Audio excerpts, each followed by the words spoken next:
Welcome to a galaxy far, far away. Here at the Cantina podcast, we provide top shelf service, including rumors, leaks, news, and reviews. Come in, order a Loman Ale, and remember, no droids allowed. Hey folks, welcome back to another week of the Cantina with me, Cam Clark, and my co-host, as always, on the Cantina, Kyle Malone. How you doing, Kyle? I'm doing all right. You know what time it is, right? Time for me to pretend to open a beer, because I don't really drink beer. I drink whiskey, though, and vodka, and rum. So are you actually cracking a tin of then? Just yeah, no, right? Water, distilled water or something like that. I don't know. It's the Diet Dr. Pepper. Being, some of the guys that listen to LR Mornings often, which if you guys don't, you should definitely check out. They know I'm a narcoleptic, legitimately, and it's not like the movies where I just pass out and sleep somewhere, or like walking down the street and fall asleep. But I deal with a lot of tiredness and I've had a rough few days. Hey, so been increasing my caffeine just a little bit to try to get through it. But yeah, anyway. So this is kind of the first week that we've kind of moved away, if we like, from. Well, yeah, but last week we kind of did speculation about what's going to happen next. Yeah, we touched on some of the stuff that's been announced. So this kind of feels like the first week where we've got almost no plan away from Mando. It's just what's happening in Star Wars this week. What kind of stuff have we heard, and what is there to talk about, kind of thing. So I think the best thing for us to touch on is the fact that we have had very little Star Wars news this week, other than one big thing, which is they have done all the official reveals of the High Republic stuff. The books have been, I think, if you buy them digitally, they're out. I'm not sure if they're in actual shops, but I know people that have bought them digitally, they're certainly available in the moment. And I have actually heard already someone who has power read it, a little bit of praise for the first book, Light of the Jedi. Yeah. Really? Light of the Jedi is available in stock, and this is for you. I'm guessing the U.S. I'm on Amazon. Hardcover 2029 will be back in stock 19 January. And Kindle $14.99 available immediately.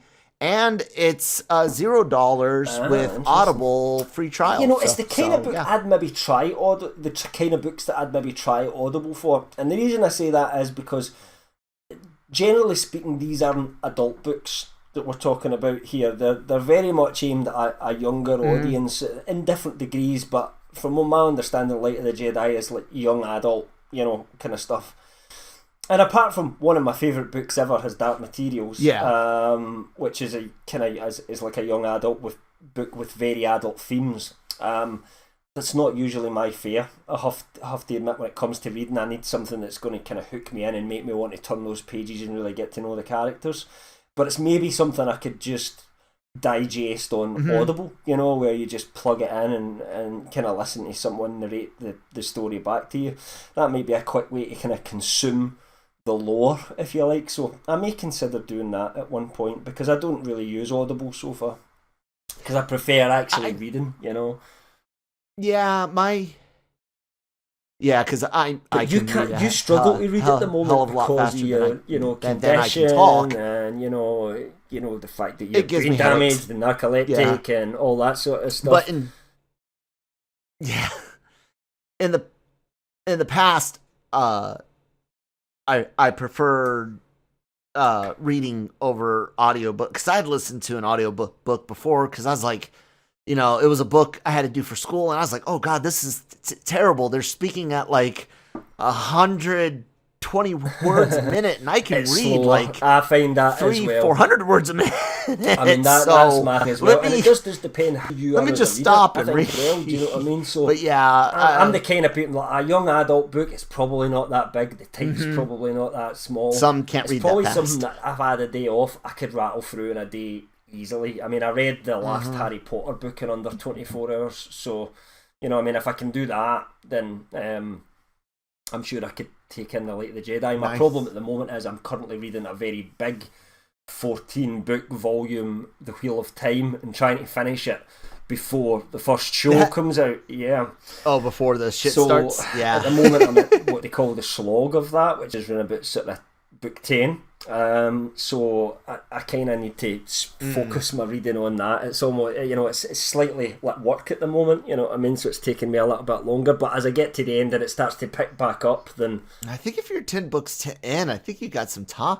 I mean, I wanted to have the whole story finished though before, so that I fully understand. Because there's things that that happen at the end that are impacted in the start, and I just no one on our site really had any affinity at all with that series. So with it being such a big thing coming up, I thought, right, it's time for one of us to get through this. And since I'm probably the fastest reader, we walked it between me and Jammer at the time. I thought, right, I'll tackle this. So I've done not bad. I mean, that's about 6 or 7 months. I'm with you on the High Republic thing. It's been getting a lot better reviews than some of the other Disney canon's books.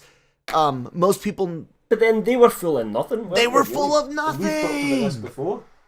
Oh my god, because they were so pigeonholed into not knowing where to go. Whereas because this is right, you kind of have carte blanche as long as you don't break what happens later on. Yep. This is a period we haven't touched on. Just go and tell a story, and that's where you get the best creative stuff coming out. And especially if this is just a 100% made up theory, rumor that several have had through the internet, but I also share that I think some of this High Republic stuff was supposed to have been the D&D trilogy, and because that's not happening. I think that was like I don't know. Like I said, if maybe they really wrote anything. Right, I think said that's maybe the period they were aiming for. Exactly. So some of these ideas, because me and you have always talked about the problem with the books is Disney's too afraid of an idea that will make it into a movie or TV show. So they said, hey, we already had these ideas for movies. We're not going to make those movies. Go ahead and let them have this outline. And like you said, more freedom. I'm hoping. And I'm hoping that means that the characters actually go through changes and arcs. This is my worry, that they aim it too low, because some of the books are aimed for an even younger audience, and I ain't going to consume them. I'll read a Wikipedia for the lore on them or something like that. That's the kind of shit I would have read to my son when he was younger, but my daughter would rather have Room in the Broom or something like that.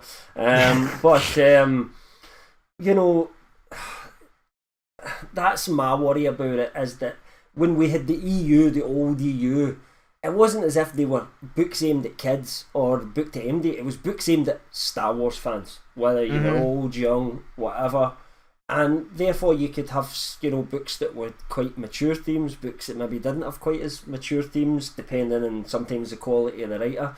And if this was just writers just creating stories, about that period, rather than specifically, almost like with the shackles on a little bit, if somebody said to me, we want you to write a Star Wars book, you basically get carte blanche to in this period as long as you don't break it.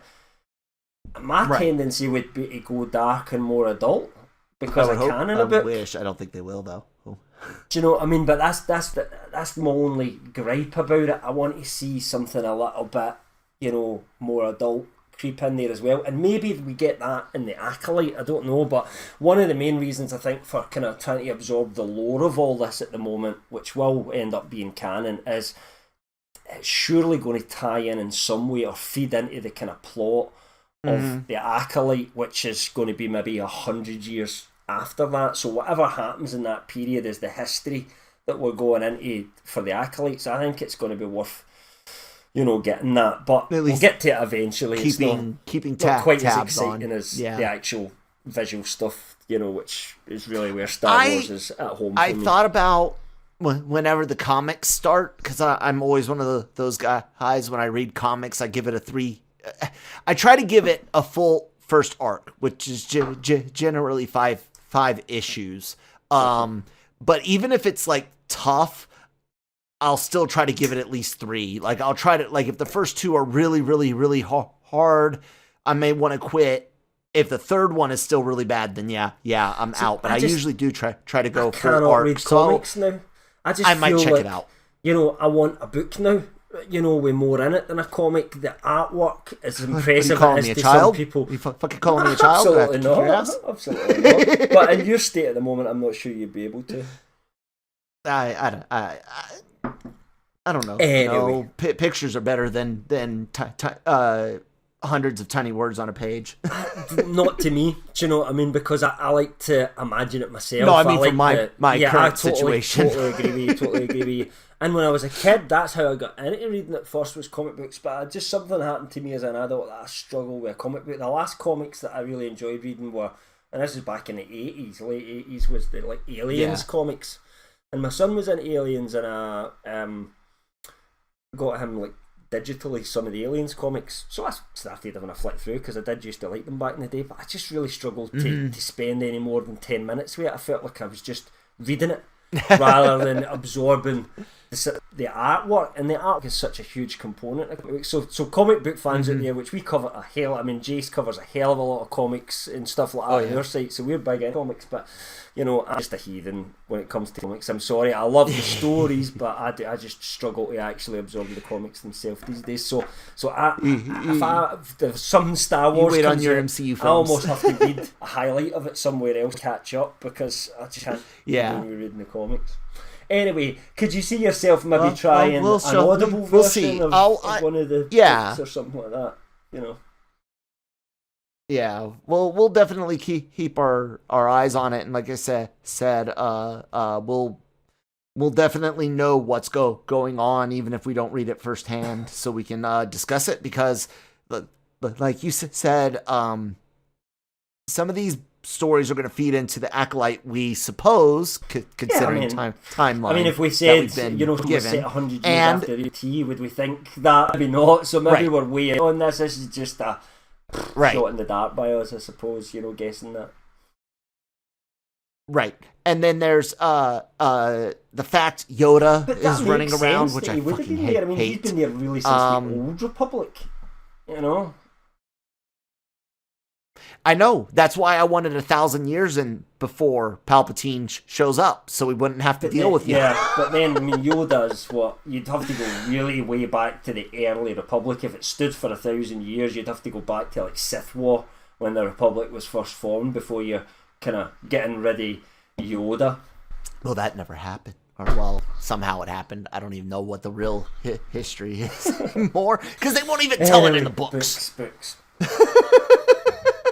So now maybe he, for the first time ever, will actually get real whole history. I mean, maybe eventually we'll have Disney beyond. We'll have some sort of legendary what we got which we in can Clone tick Wars off and say this is canon and that's canon. But it does get complicated after that, because unlike Game of Thrones, Tolkien's work, it's not one man's vision anymore. You don't have that one person kind of going over the top. So it could get messy, but then they have a whole team of people employed to try and make all that work.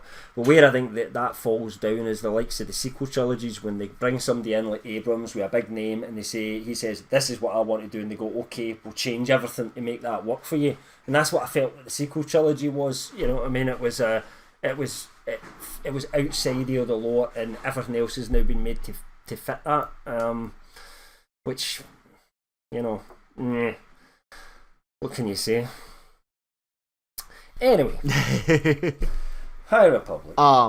Yeah, High Republic. It'll be what it is, and we'll keep tabs on it. I got a question. What do you think about the fact that Feige's name and Star Wars popped up again for the first time the next story that since the fall of 2019? It seems. So this one just kind of kicked in today. So Deadline ran a report earlier on saying that that there's a writer for Kevin Feige's Star Wars movie. Now, we have no idea when this Star Wars movie is actually going to appear or anything like that, but fans have, of course, started guessing and what could be going on here and everything like that. And of course, the fans have already got it that it'll be Patty Jenkins' Rogue Squadron, Taika Waititi's movie, and then it'll be whatever Kevin Feige's movie. Now, if they've hired a writer for it, that's possible, but it could be look, I want you to write it, but a year from now, we just don't know any more than that on it. But anyway, Loki executive producer Michael Waldron has been tapped to write Kevin Feige's Star Wars movie. So he's Loki exec producer and head writer as well. Loki's also been given a season 2, which we all thought was coming because it was always called season 1. And he also wrote Doctor Strange in the Multiverse of Madness, which is, of course, currently delayed right now, but essentially should be filming right now in the UK. And he's been tapped to write Kevin Feige's movie. So what that tells me is that Kevin Feige absolutely respects this guy as a writer. If he's tapped him for Star Wars, he's obviously happy with his work on Loki, he's happy with his work on Doctor Strange, and he saw something there which he thinks could translate over into Star Wars. You know what I mean? I mean, that's Kevin Feige's not a writer, so he's just he's about picking the right people, and I trust him. So if he thinks this guy's got the chops, right? And I was going to point out, we keep calling it Feige's Star Wars movie because it doesn't have a director attached to it or anything. Feige's not directing this. He's not writing this. Absolutely. He's developing and producing. It's just a one-off thing. And picking a great team. He's been given it to do. Basically, how can it go wrong? Possibly. It could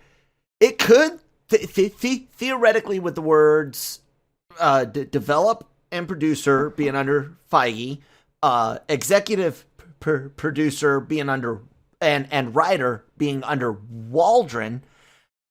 Feige loves his Marvel guys. It's not 100% impossible that he's not involved with Taika's There's film. nothing to indicate that, we should point out, because some people seem to wrongly assume that Taika Waititi's movie, because he had the connection with Kevin Feige, was his movie, but that clearly by this report today, that's not what Deadline's saying, though. And we don't know. They're hearing that from a decent source, let's be honest. No, and that's what I'm saying, is that legitimately he, just looking at what Deadline has said, and what helps fuel that fire about people saying, oh, it's going to be Rogue Squadron, or oh, it's going to be Taika's film, is because this article can't knock that rumor out, because legitimately we don't know the writer for Rogue Squadron. I think it's going to be Gary Whitta. We really don't know. Like, I think he said you have an idea. I could be completely wrong on that. There's been nothing since, but he seemed to tease something, and then nothing. We don't know. That's the cool thing. Disney Investors Day, and that just, and then Patty said we're going to announce the writer later on. You know what I mean? Yep. Because she's an ideas person as well. She does jot down the idea that she wants in a movie, but she's not an actual script writer. It's kind of like somebody named, what was that name? Oh God, it's a really big name. A really big director in Hollywood, sucks at fucking writing dialogue. Oh, I thought you were going somewhere else when you said that's right, George Lucas. That's not the way I would. I think Lucas's problem is he's not the best making writer. Fun of. He's an ideas man, but he's also not the best director. I don't think he's the best director. And the two of those things together, I don't know. I don't even know if Jenkins is a good director based on some of the stuff that I heard. And I wasn't some of the stuff that impressed, and I've heard the next one's pretty shit. So well, that's the thing. Here's the thing, though, and this is definitely Star Wars related, because of Rogue Squadron. She came out and said that she had to fight a lot on Wonder Woman 1, that Warner Brothers had Snyder on set, Warner Brothers was on set, and she says, and I'm paraphrasing her quote here, she says they kind of wanted her to be a woman on stage, so that way all the pictures had a woman director with them. But she said that they really threw their weight around, and that she had really nothing to do with Diana's development for Justice League or BVS. or both. I can't remember. Anyways, we did learn that she got a hell of a lot more freedom for story writing, including story and writing credits. She had a lot more freedom for directing. Like, she was given a whole bunch more for Wonder Woman 84. Now, a few weeks ago, I brought up, should we be worried about Rogue Squadron because of Wonder Woman 84? And everyone was like, oh, we don't know. It could be very, very different, this, that, and the other.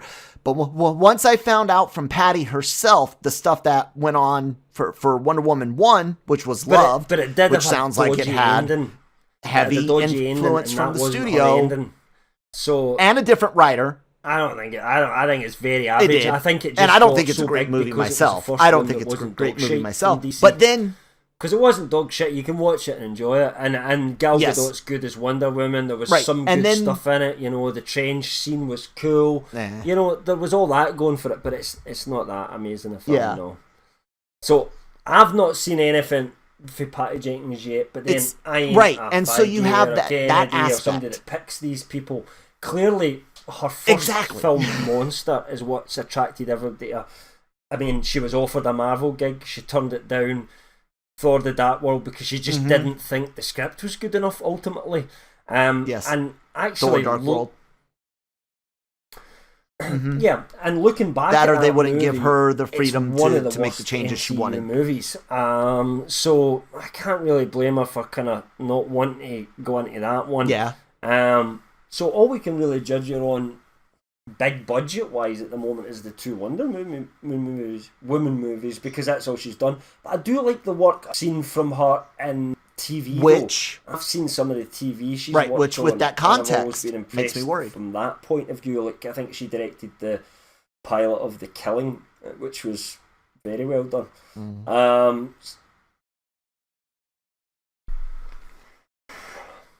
Well, you always know I said Rogue Squadron should have been a Disney Plus series or a streaming series, even before Disney Plus was a thing, instead of a movie. A group of people, week to week could have watched. I guess to bring it around, personally, and I don't think this is happening. I'm saying this right now. I don't think this is the case, but personally, I would feel more comfortable if all of a sudden we did learn that Feige was the producer and Waldron was the writer for Rogue Squadron, because of the context that I recently learned about Wonder Woman 1 and 84, Jenkins' involvement and writing. Just because you trust one more than the other, it's as simple as that. And her direction in the two different movies. I don't think that's the case, but it would make me happy. Then she's going to shoot up everybody's estimation. We're going to get Patty in for that. Exactly. Patty in for that. All that's going to happen, because it always does. It always does. I hope so. And if she makes a bad movie, she'll never work. I don't think she'll get a big budget movie again, to be perfectly honest with you. And she said, everybody that Star Wars movie, because if you make a bad Star Wars movie, it seems you don't come back unless your name's George Lucas. And not another one. Or J.J. Abrams didn't make a bad film. The Force Awakens. It was like, it made Disney billions. No. So I'm not going to say that. No.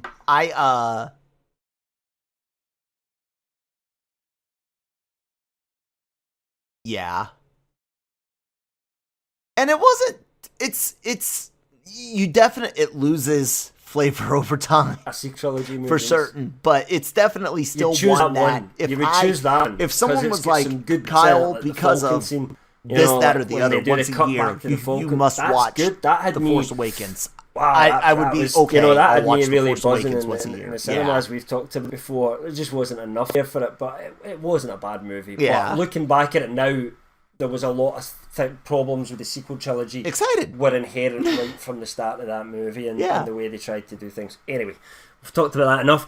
Check our reviews on, as well, because Kale and I have reviewed every Star Wars movie. We went into the sequel trilogy in massive amounts of detail, just talking about one movie at a time for hours. Should have been a warning. Every single point of it. if you really want to get into all that and get to what we feel, please, they get republished, didn't they, Kel? So yep, check out those. I am currently so you can access all of the Cantina reviews, which is all 11 live action movies on SoundCloud, because Spotify dumped some of our archive stuff, but they're all available on SoundCloud right now. And then, yes, over the next 11 weeks, episode 1's already up this week. I'm re-releasing our 11 live action film reviews on YouTube. So yeah, check them out.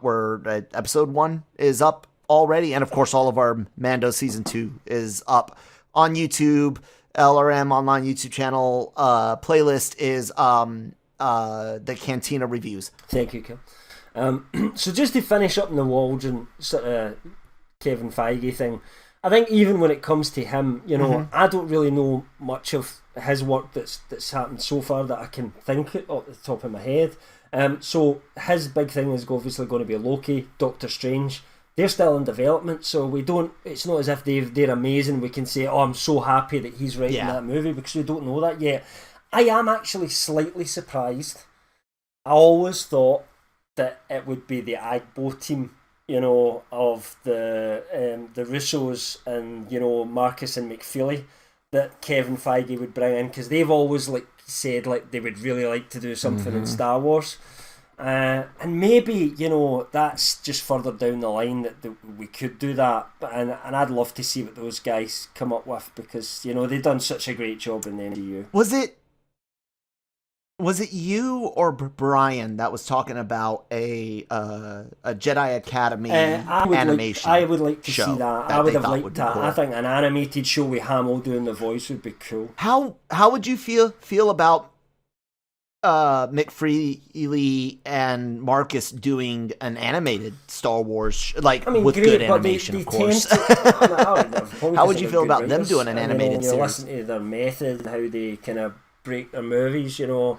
I respect them, so I'd be absolutely fine with it. But I think where they are, you know, and they tend to work with the Russos as well, you know, that's a kind of close partnership that they've got together. I don't see the Russos show running an animation. That's not really, you know, they've always been, they started off Community, they've always been live action. If you're going to do an animated look show, to be honest, the guy you'd want in charge is Dave Filoni, innit? Do you know what I mean? Because the animation history that he's got, I would, if you're going to bring in that sort of Agbo team at some point, I'd want to give them carte blanche. What different animation? That's what I would say to them. I would sit them down in an office and say, right, Star Wars, what do you fancy do?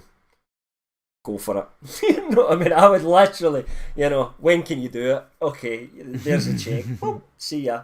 Because, you know, the buzz that they would get, because it's those guys as well, and because they made the biggest movie of all time, and they are really good movies, the movies they made for the MCU, you know, they're a major part of what really elevated that above Star Wars as the big franchise out there at the moment, because let's face it, it is, and I think they could be the guys to reignite something back in there, but, you know, that doesn't seem to be happening at the moment. Could you imagine seeing a video appear on Twitter done like a Star Wars crawl with the music and everything, right? This is the announcement, right? And here comes the words Star Wars, a special announcement instead of episode whatever. And then they talk a little bit about Star Wars, and then they announce set 500 years after the events of the Rise of Skywalker. Lucasfilm, the Russo brothers, Christopher, Marcus, and Stephen McFeely are proud to present to you episodes 11, 12, or 10, 11, and 12. Do you know, I'd be happy for it to be a new Star Wars saga episode 1. Ooh. That would please me even more than... How would you subtitle that, Hat? That's the tricky part, isn't it? Because you can't just call it Star Wars episode. So there maybe would be a kind of, from a marketing point of view, those guys would probably be telling you, no, from a marketing point of view, call it episode 10. Doesn't matter if it's got that much connection, because it probably will sell more that way.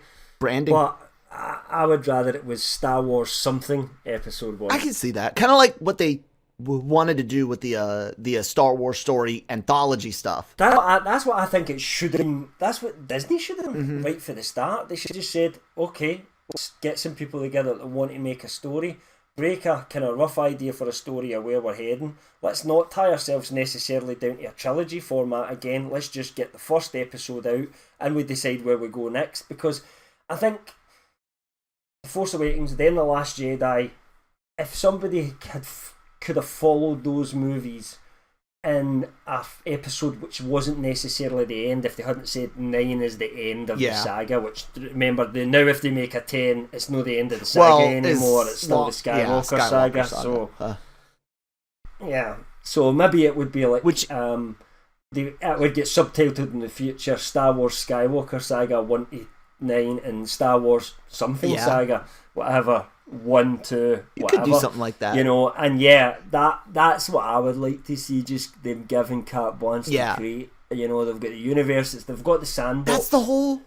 What do you want? What do you want? That's the whole thing. Like, that's the attraction of Star Wars, is the sandbox. You can do anything in there. I've really enjoyed all of the Mandalorian. I mean, guys, go listen to Cam and I talk about Mando season 2, and we were having so much fun with that one, and we're having fun with this and everything that's coming in the future. Yeah, a lot of it seems interesting, but I still have that EU thirst in me for stuff that I haven't seen, because the High Republic is, oh god, depending on how much Yoda may or may not be in it.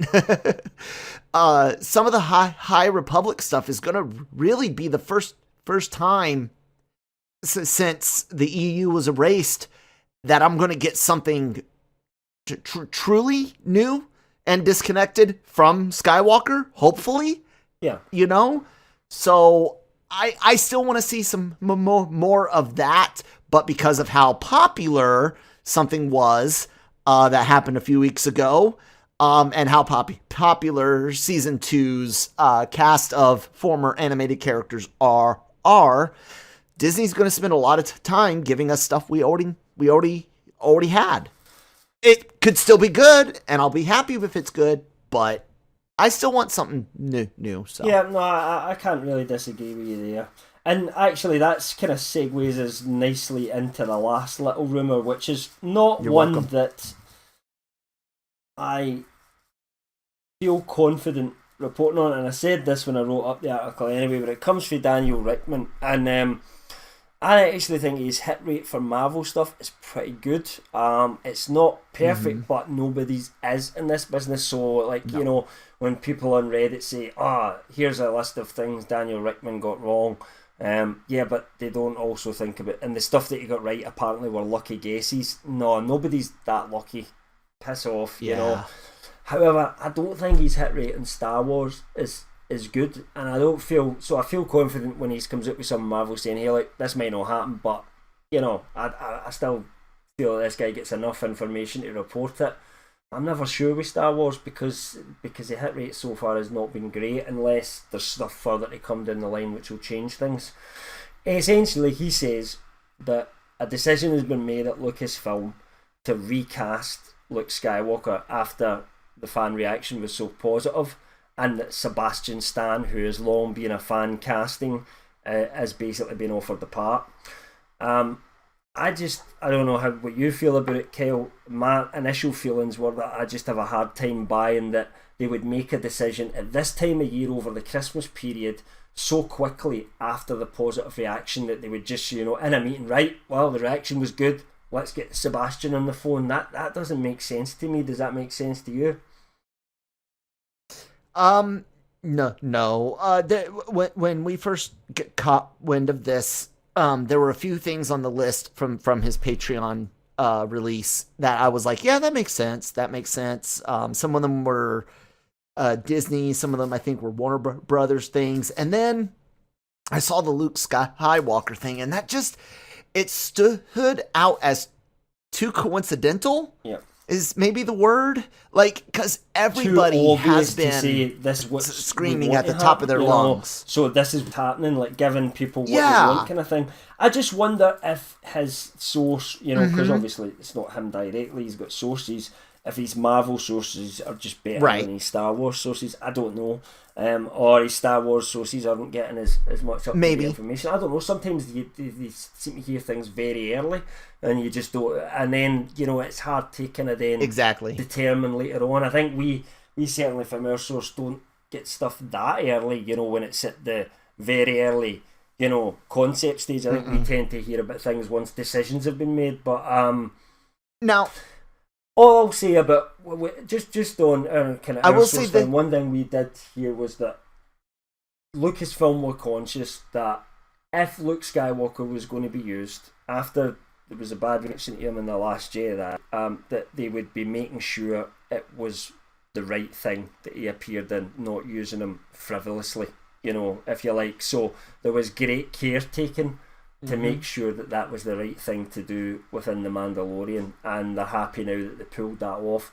I just, that to me doesn't sound like they're ready to go, hey, let's jump in 2 feet, Yeah, I think that I would like to see them go that way. I've said that to you before. I'd be up for it. I think Hamill's said he would be fine for the casting. He said ages ago that he'd be fine if they ever recast Luke Skywalker. Why would they not? He's too old now. There's still lots of stories left to tell with that particular character. So I'd be up for it. I just don't buy that because I'm up for it that it's happened that quickly. It's just an opinion, That's only my opinion. Right. Exactly. And Rickman could be 100% right this time. The other one on here that made me question the Disney info was the one about Gina Carano and needing to apologize if she wants her own spinoff. Because in my mind, I'm like, there's no way. I mean, yes, there is technically a way, but I don't see it. I don't see New Republic Commandos without Rangers of the New Republic, but Rangers, Rangers of the New Republic. I don't see that without Cara Dune. No, it could still happen. I don't either. I think that's the connective tissue into that one. So I don't be wrong. I don't that's know. Just their feelings, but we could be. And I will say this. What I know about Gina Carano as a person, just from what I've seen, in media, both from her directly and other people talking about her, I really don't know if you're going to get that lady to do the apology that some, because let's face it, the people she's ticked off are not the majority of the people in the world. The majority of the people in the world loved Mandalorian, watched it, just like J.K. Rowling's comments with Harry Potter might but I think it's slightly people, different. But I think J.K.'s comments were slightly more direct, though, weren't they? All I'm saying is that these properties that these two ladies are involved in, they're so established that aspect of it almost becomes irrelevant when you're talking about franchises like Star Wars and Harry Potter. Look, let's get back to Star Wars. I mean, Luke and his Sebastian Stan. Like I said, the whole Gina Carano thing was because I didn't quite buy that. No, I just don't either. And we'll see if we're wrong. That's the way the cookie crumbles. Right. I was interested in Rickman's comment that they're still okay to use a de-aged Hamill for cameos. Change their minds while they still want a de-aged Hamill for cameos.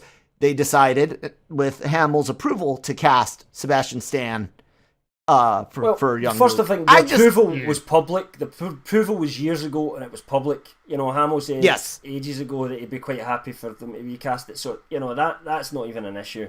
I don't see the point of recasting Luke and then bringing Hamill back. As cameos, anything animated.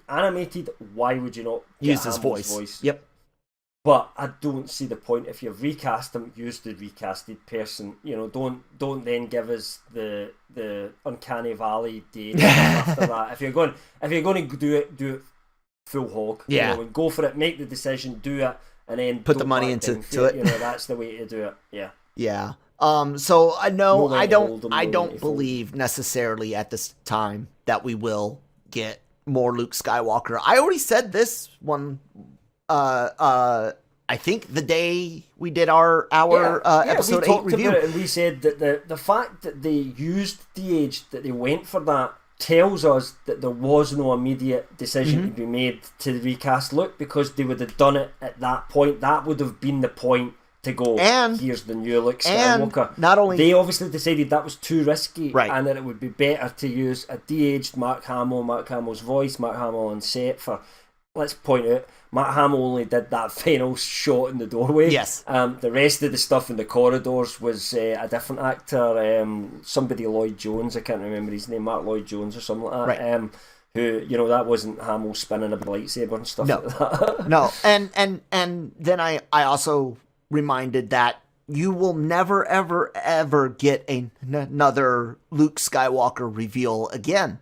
This was their chance to say we're recasting and we're going to tell more Luke stories, or we're going to show Luke maybe once or twice in this cameo type thing, and that's going to be it. And we got our last reveal. We got Luke Skywalker, the farm boy, revealed to us in A New Hope. We got Luke Skywalker, the exile, revealed to us in The Last Jedi, and then we got Grandmaster Luke Skywalker revealed to us in Mandalorian Season 2. There's no more reveals for Luke Skywalker. I want more stories from him, but I'm like you. Make it animated, make it fun, but would you go if you heard there was a recast, and it doesn't matter if it's Sebastian Stan, but they were just going to recast, would you be then against it? If they were going to tell more Luke stories in live action, I would not be 100% against it. I would just start to get concerned. Are we going to actually connect to the sequel trilogy and fill in some gaps, or is it all going to be inconsequential stuff? Because if it's a recast young Luke for inconsequential stories, why do it? No, don't do it. Yeah, and that's what I'm saying. Like, young Luke, from to what connect our us, sources told us, is that if Luke's going to come at any point, it'll be because it's been considered and debated, and they've decided it's the right moment to use him, like they did in The Mandalorian. And unless they've decided, right, we had an idea, we were, behind the scenes, we had an idea that we were thinking about, I think if they were going to do that, they would go, right, let's get a new actor and see what the reaction is. And if the reaction's shit to that, we know we don't go any further. It would have been the perfect testing ground. You know what I mean? And if people didn't like it, they could have added in the de-aged Mark Hamill later on and said, fair enough, you didn't like it. Like they took out Gene's guy. So I mean, fuck George Lucas made 20,000 changes to his movies between 1997 and 2011. So why not make some changes to Mando? Anything else you want to talk about this week, Star Wars wise? That's it when it comes to sort of news. The news has been very slim at the moment, which you expect at this time of year, to be honest, and especially with everything that's going on in the world.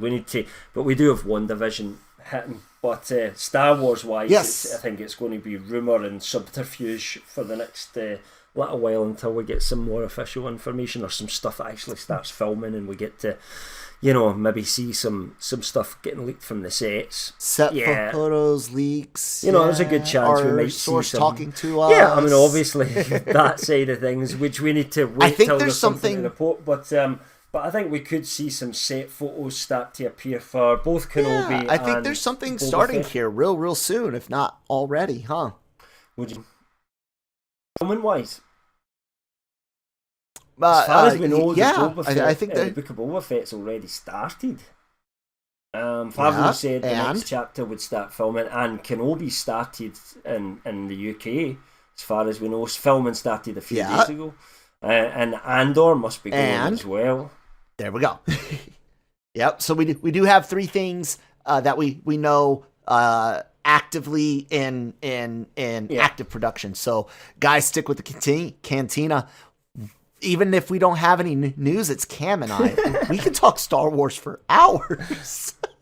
We could literally pick a dartboard and just put up scenes from the 11 movies, throw a dart, and say, okay, that's our 30-40 minute topic for But today. I should just point out, and I've said this before for any of our listeners, that, you know, if there's something you want to see us cover, let us know. If there's a bit of something that we haven't talked about that you think we should be covering or that we've missed, you know, let us know and we'll bring it up and talk about it. Absolutely get involved, you know, with this as well, if you want to. Yes, and I'll tell them the best ways to get involved. First off, everywhere, every day, lrmonline.com. All of our articles go up there, our podcasts and everything. You can join in the comments section right there from the LRM homepage. Listen to the podcast, everything without having to leave the page. We have our YouTube channel. Like I said, all of our podcasts are starting to go up on YouTube. And there's a comment section there. Please hit that subscribe button. Help us with our algorithm and give us some sweet, beautiful, full watch time. Listen all the way through. Become a true Jedi master. And maybe we'll shout out your name or something like that if you can prove your loyalty to us. And then, of course, our podcast network, wherever you get podcasts from. Ladies and gentlemen, we are about to endeavor the next week to where you are going to get 10 podcasts a week from lrmonline.com. So now is the time to subscribe to the YouTube channel and the podcast network. So we've got, now what's the name you decided on in the end, and the Marvel one that you Marvel Multiverse Mondays. That's with Nick Mondays as host and me as co-host. We will be doing a WandaVision reviews starting the 18th. Starting on the 11th, the show will have its first episode where we'll introduce everything and talk more Marvel. But there's also LRM's No Mercy, which is Cobra Kai Season 3. First 3 episodes went up earlier this week. Is it a binge thing, Kale? Did they just binge it and bring it all out? No, we're breaking it. We're everyone, I mean, anybody can watch all of it. So that's what I meant. But obviously you can't really do that. But we're breaking it down. Podcast. Yeah, we're doing 3... Yep, we're doing 3 episode chunks, and then we'll do a 1 episode. The finale will get its own, and then So Marvel Multiverse Mondays, No Mercy on Wednesdays, Cantina reviews reposting on Thursdays.